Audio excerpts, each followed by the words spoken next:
ओम नमः शिवाय। दोस्तों, आपको भक्ति गाथा 1.7 में हार्दिक स्वागत है।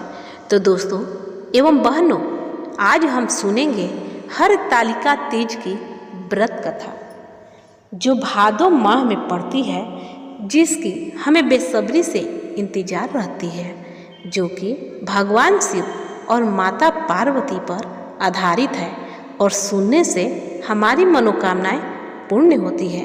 तो आइए हम सुनते हैं। एक बार भगवान शिव ने माता पार्वती जी को उनके पूर्व जन्म का स्मरण कराने के उद्देश्य से इस व्रत के महात्म्य की कथा कही थी।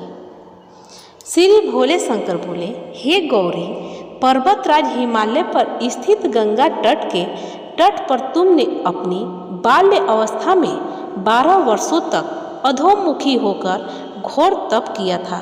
इतनी अवधि तुमने अन्न खाकर, पेड़ों के सूखे पत्ते चबाकर व्यतीत किए। माघ की विकराल शीतलता में तुमने निरंतर जल में प्रवेश करके तप किया। बैसाख की जला देने वाली गर्मी में तुमने पंचांगिन से शरीर को तपाया। सावन की मूसलाधार वर्षा में खुले आसमान के नीचे बिना अन्न जल ग्रहण किए समय व्यतीत किया। तुम्हारे पिता तुम्हारी कष्ट साध्य तपस्या को देखकर बड़े दुखी होते थे। उन्हें बड़ा कलेश होता था। तब एक दिन तुम्हारी तपस्या तथा पिता के कलेश को देखकर नारद जी तुम्हारे घर पधारे। तुम्हारे पिता ने हृदय से अतिथि सत्कार करके उनको आने का कारण पूछा। नारद जी ने कहा, गिरिराज, मैं भगवान विष्णु के भेजने पर यहाँ उपस्थित हुआ हूँ।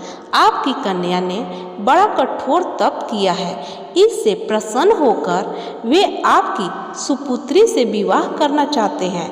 इस संदर्भ में आपकी राय जानना चाहता हूँ। नारद जी की बात सुनकर गिरिराज गद हो उठे। उनके तो जैसे सारे कलेश ही दूर हो गए।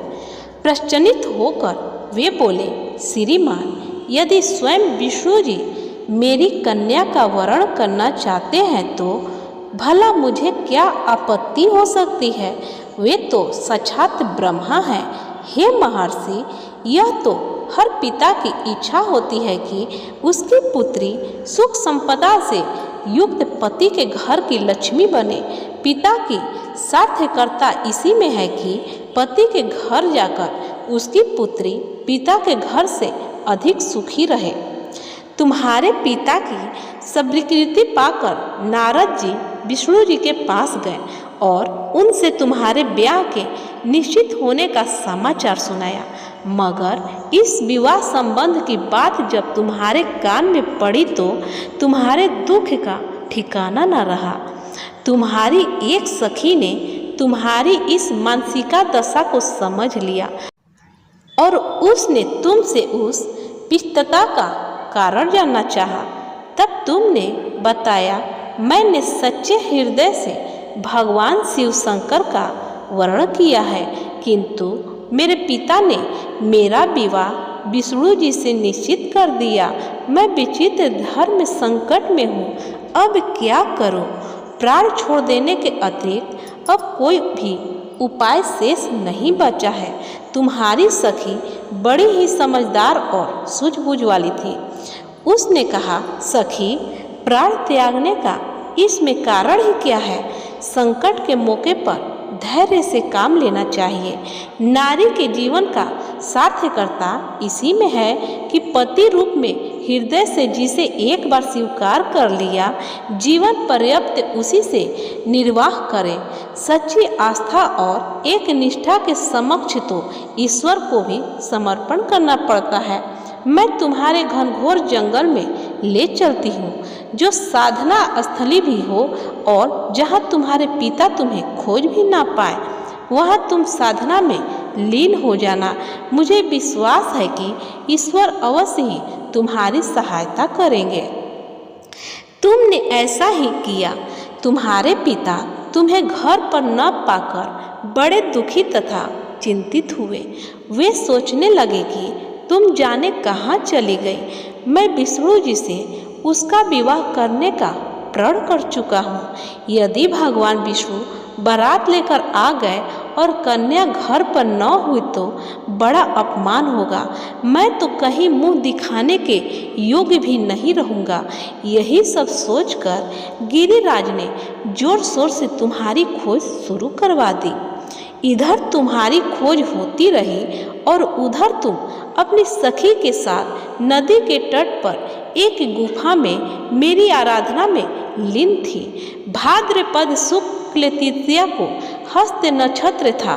उस दिन तुमने रेत के शिवलिंग का निर्माण करके व्रत किया। रात भर मेरी स्तुति के गीत गाकर जागी। तुम्हारी इस कष्ट साध्य तपस्या के प्रभाव से मेरा आसन डोलने लगा, मेरी समाधि टूट गई। मैं तुरंत तुम्हारे समक्ष जा पहुंचा और तुम्हारी तपस्या से प्रसन्न होकर तुमसे वर मांगने के लिए कहा। तब अपनी तपस्या के फल स्वरूप से मुझे अपने समक्ष पाकर तुमने कहा, मैं हृदय से आपको पति के रूप में वरण कर चुकी हूँ।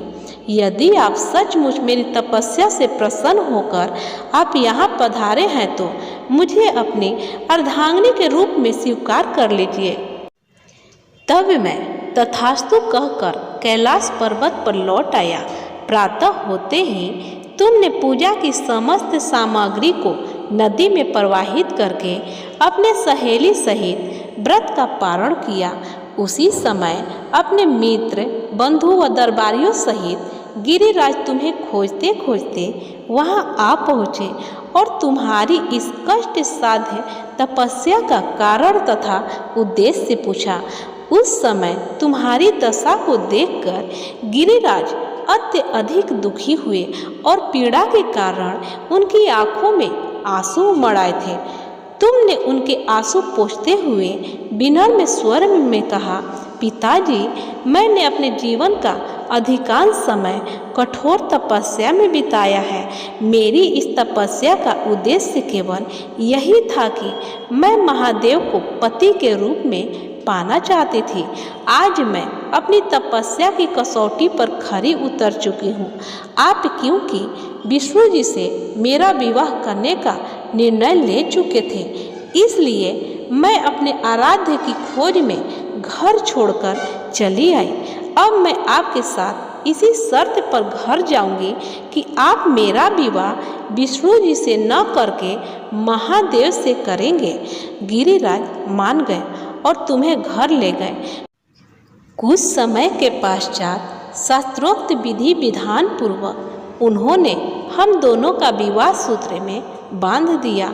हे पार्वती, भाद्रपद की शुक्ल तृतीया को तुमने मेरी आराधना करके जो व्रत किया था, उसी फल स्वरूप मेरा तुमसे विवाह हो सका।